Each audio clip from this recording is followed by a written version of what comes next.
Welcome to another edition of Kingdom Fit Productions. It's your host, Mike the Fit Prince. Before we begin this video, make sure to click the like button, subscribe, turn on post notifications so that you are notified when I'm dropping other content. Share the video with your friends, your family, your associates, so that they may receive the value as well. Now, without further ado, enjoy the show.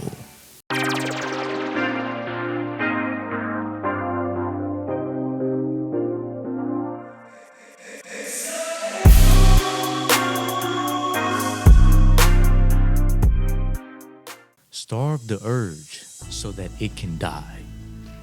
Starve the urge so that it can die. Ladies and gentlemen, it's Mike the Fit Prince back with another video for you guys. Let's get into another epic talk, ladies and gentlemen. Let's get into another one.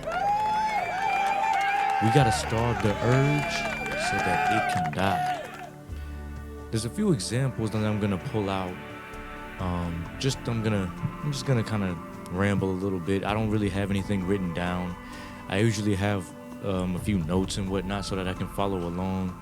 But I'm gonna speak just going off of what I've kind of been through and what I see and what I've heard and just what's just kind of going with the flow of things. You know, but before we get into the video, I want you guys to make sure that you like the video, share it with others. This information is not just for you. Be a sharer, be caring. Sharing is caring. Make sure you share the video so that others can get the value as well, and others can get the information. Subscribe to the channel and turn on your post notifications so that you are notified when I'm dropping other content. So guys, let's get into what do I mean by starving out the urge so that it can die.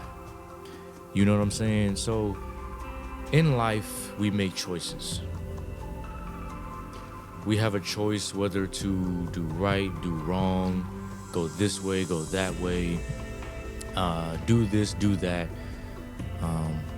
Hey, it can be applied to a lot of different things. You know what I'm saying? It can be applied to the way we eat. A lot of us have the choice whether or not to go for the healthier options, or hey, we can go for the unhealthy options. Because why? When you weigh in the consequences, when you weigh in, you know, how it's gonna make you feel in the moment. You know what I'm saying? A lot of times we go based off of how we feel, or it just depends on the person. It just depends on what that person's looking for. Are they looking for a quick fix? Are they looking for a quick little feel good, you know, just to satisfy themselves? Or are they looking to, you know, I guess in the context of eating food, are they looking to fuel their bodies? Or are they looking to put something healthy in there so that, you know, down the line, they're able to live a long life? You see what I'm saying? So these are the type of things that, you know, you take into consideration when you make choices, and it leads to starving out certain urges or starving out certain temptations that you may come across. And especially when it comes to food, a lot of us like to go for the unhealthier option, because a lot of times when people make unhealthy foods, they tend to taste a lot better. Because why? You know, they are usually packed with artificial ingredients that make food just way more appealing. It's addictive, and it's like, you know, you got to come back for more. You got to come back and get that fix. You know what I'm saying? And then now you have an urge for something that is not good for you. You see? So now you have an urge, and it's like that temptation. It's that desire for something that's not really beneficial to you, that might destroy you in the long run, in the end game. You see? So that's an example of you maybe you're not really strong enough to fight that urge to maybe go for that to at least stay away from the honey buns, stay away from the donuts, Because, man, let me tell you, I mean, who doesn't want a honey bun every now and then? Who doesn't want a donut every now and then? You see? But fighting the urge is very key, because you have to understand what that does to your body. You see?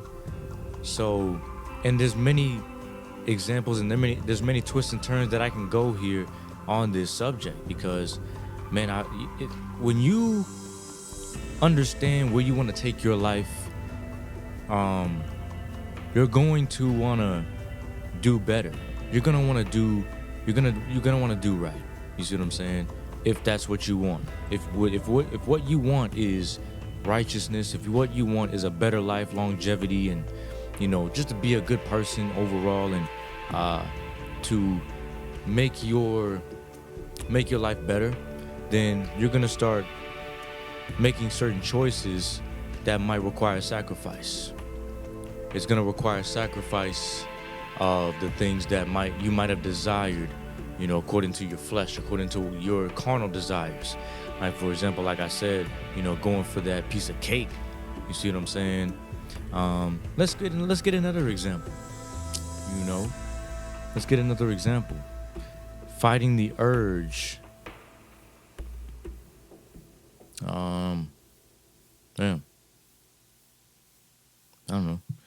Fighting the urge to entertain yourself a lot, because a lot of things that we're entertained by a lot of things that are very toxic to our minds, but it's very appealing. It appeals to us. It's something that makes us feel a certain type of way, and we need that feeling again, over and over and over again, which develops the urge when it's not there anymore. When that feeling comes around, and just like, you know, you're not in front of that temptation, it's like you're gonna want to desire it. You're gonna want it. You're gonna desire it. You lust after it.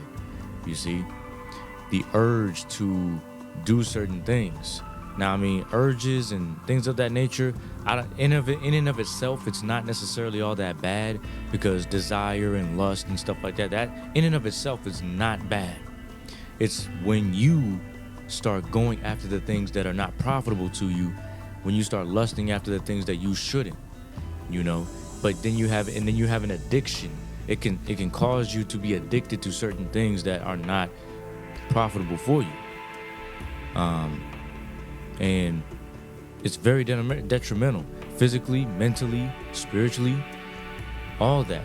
On a physical level, the certain foods that we eat, the certain things that we consume and whatnot, putting in our bodies, eventually it'll lead us to very unhealthy lifestyles, if the urge to always want to eat something that's not healthy, you know, if that constantly comes to our minds, and our feelings get aroused, and we have to give in. Because, see, let me tell you something, man. Society has taught us to operate based off of our emotions. Our emotions rule us. So what we have to understand is that that's not a fruit of the spirit. We're not temperate, and we don't have self-control. You see?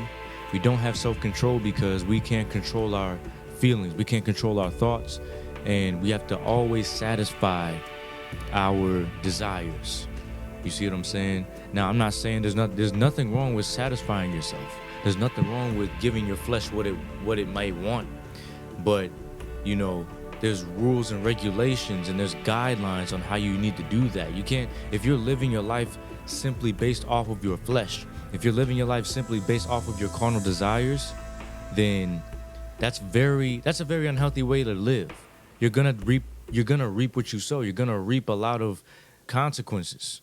Consequences will result in the pursuit of your carnal desires and living your life simply based off of the flesh. Because, you know, our Apostle Paul, he tells us, right, the works of the flesh are manifest. I can't name them off of the top of my head right now, but you know, anger, wrath, malice, and everything like that. You know what I'm saying? The works of the flesh, but in the fruits of the spirit: temperance, patience, love, joy, peace, long suffering.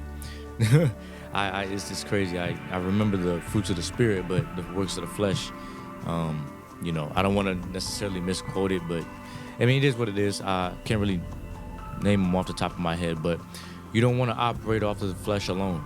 You want to have the spirit. And I'm not saying that you need to have a balance of flesh and spirit, because the spirit wars against the flesh against the spirit. You know what I'm saying? They're contrary one to another.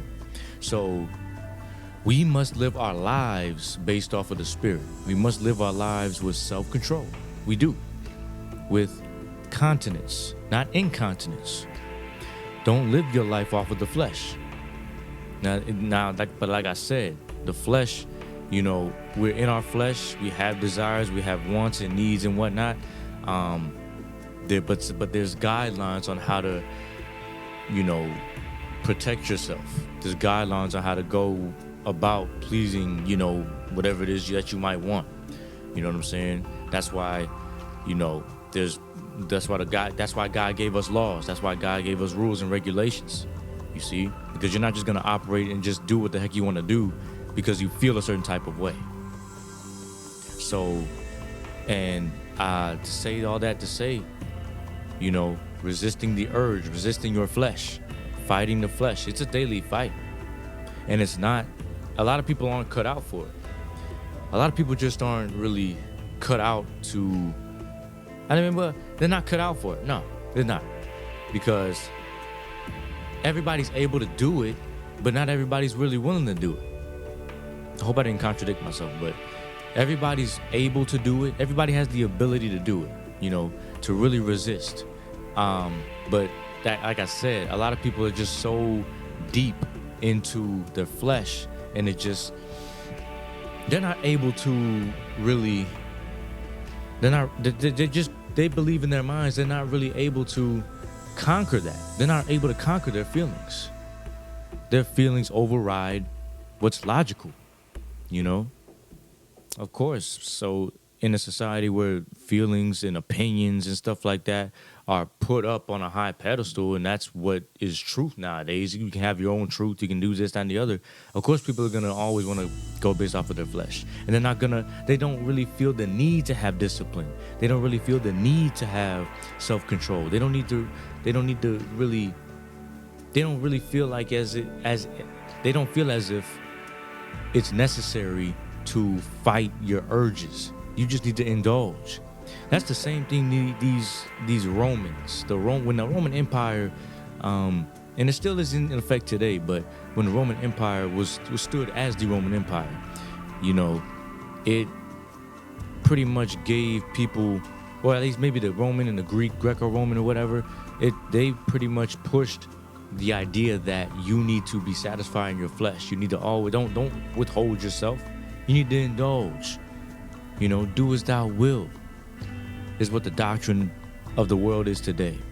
You need to always please yourself, always please your flesh. Don't cut yourself off. Now, I'm not saying that you can't have your desires too. I'm not saying you can't really fulfill your desires, but in righteousness, that's what I promote. You should do it the right way. You shouldn't do it all the time. There should be times. There's a time for everything under the sun.